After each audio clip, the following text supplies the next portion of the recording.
وسلم نے کیا فرمایا؟ خوب اچھی طرح سمجھو.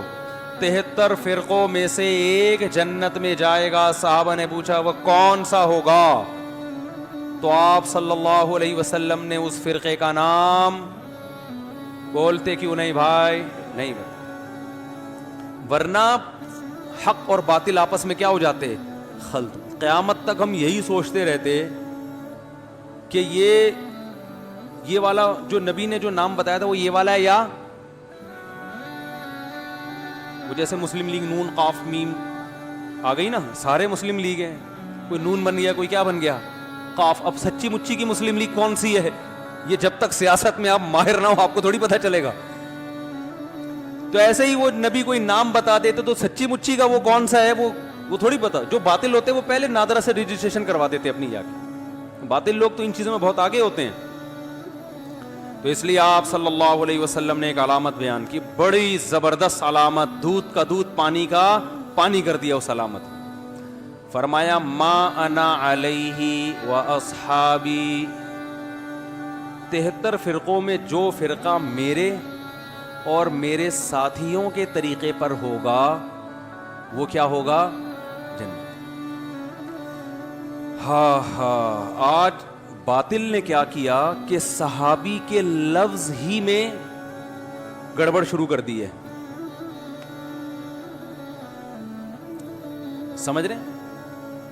ڈاکٹر نے آپ کو پرہیز بتایا کہ انڈا نہیں کھانا، آپ کو انڈا بہت پسند، آپ نے انڈے کو کوئی نام دے دیا، آلو کہہ دیا، انڈے پہ موٹا موٹا لکھ دیا کیا یہ آلو، ابال کے کھا گئے آپ کا. ڈاکٹر نے انڈا کھانے سے منع کیا ہے جبکہ یہ انڈا نہیں ہے، یہ کیا ہے؟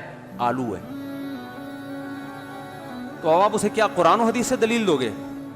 ہیں بولتے کیوں نہیں؟ آپ اسے ڈکشنری اور لغت سے دلیل دو گے کہ ابے یہ ڈکشنری اٹھا کے دیکھ، اس میں انڈا بنا ہوا بھی ہے، اٹ از کالڈ انڈا.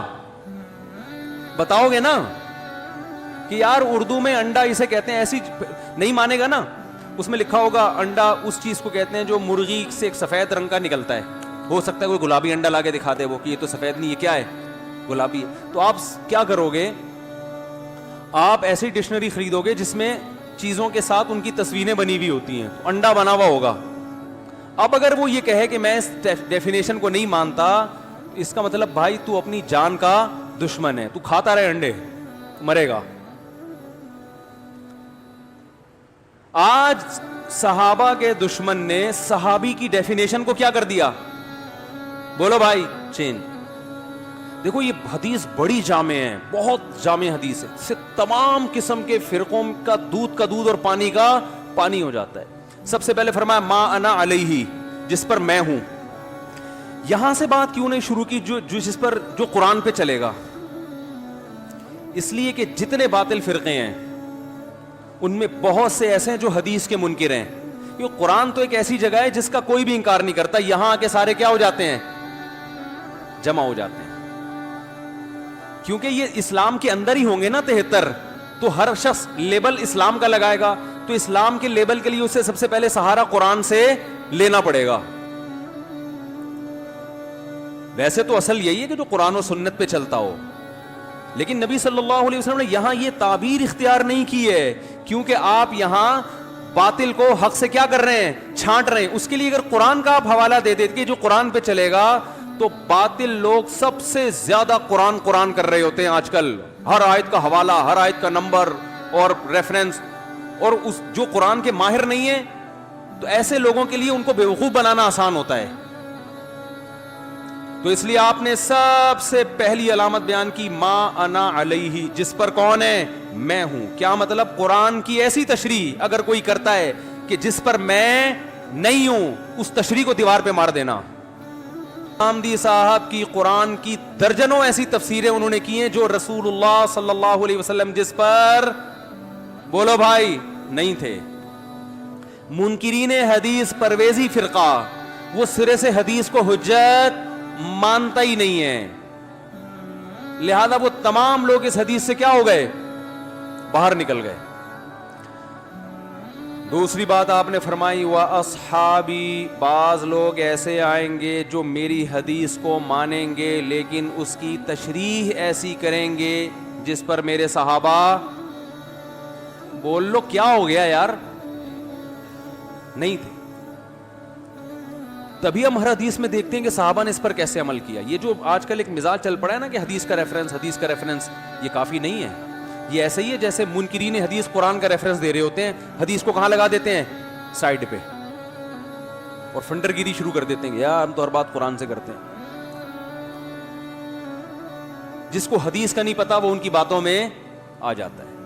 تو یاد رکھو، اسی طرح بعض لوگ حدیثوں کے ریفرنس یاد کر کے بیٹھے ہوئے ہیں لیکن صحابہ کو کیا کر دیتے ہیں؟ سائڈ پہ. مشرکین مکہ یہ کہا کرتے تھے لو کان خیرا ما سبقونا الیہ، یہ قرآن مجید کی آیت ہے کہ اسلام اگر خیر ہوتا، سیدھا راستہ ہوتا، تو یہ جو عرب کے غریب لوگ، حضرت بلال حبشی، خباب ابن ارت جیسے لوگ، یہ لوگ ہم سے پہل نہ کرتے.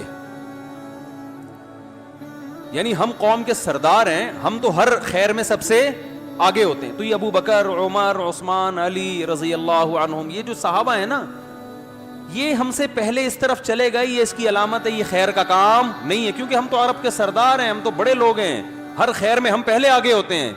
تو ہمارا پیچھے ہونا خود اس کی علامت ہے کہ یہ کام کیا ہے، جس راستے پہ یہ چل رہے ہیں یہ غلط ہے. نہیں آ رہی بات؟ یہ ان کا عقیدہ تھا. ہمارا عقیدہ کیا ہے؟ اگر کوئی خیر کی چیز ہوتی، وہ کہتے تھے ما سبقونا، ہم کہتے تھے لسبقونا، لام تاکید کے لیے. اگر کوئی خیر کی چیز ہے تو صحابہ یقیناً ہم سے پہل کرتے. نہیں کی اس کا مطلب اس میں خیر نہیں ہے. یہ قرآن و حدیث کے نام پہ بیوقوف بنایا جا رہا ہے. بہت مشکل ہے بھائی، بہت مشکل ہے. اس زمانے میں بات سمجھانا پولیس والوں کو بھی بہت مشکل ہے. تو پولیس کیسے سمجھائے گی آپ؟ تو آپ بتاؤ، مشرکین مکہ والا عقیدہ رکھتے ہو یا قرآن و سنت والا؟ مشرکین مکہ کہتے تھے کہ اگر اس میں خیر ہوتی تو یہ ہم سے پہلے نہ جاتے. قرآن نے مشرکین کے اس قول کو رد کرنے کے لیے بیان کیا. اس کا مطلب قرآن بزبان حال یہ کہہ رہا ہے کہ ان کا پہل کرنا اس کی علامت ہے کہ یہ کیا ہے، خیر ہے. بہت سی حدیثیں اس وجہ سے رد کر دی جاتی ہیں کہ صحابہ نے اس پر عمل نہیں کیا. میں مثالیں دیتا ہوں. نبی صلی اللہ علیہ وسلم نے قبر پہ شاخ لگائی کہ جب تک یہ شاخ ہری ہے عذاب قبر نہیں ہوگا. علماء کہتے ہیں عام آدمی کے لیے یہ عمل سنت، بولو بھائی، نہیں ہے. کیونکہ صحابہ نے کبھی نہیں ملتا کہ کسی قبر پہ کیا لگائی ہو، شاخ. یہ اگر سنت عمل ہوتا، خیر کا کام ہوتا، تو ابو بکر کرتے، عمر کرتے، عثمان کرتے، علی کرتے، ابن مسعود کرتے، ابو ہریرہ کرتے، معاذ ابن جبل کرتے، ابن عباس کرتے. نہیں کیا، اس کا مطلب یہ عمل سنت نہیں ہے.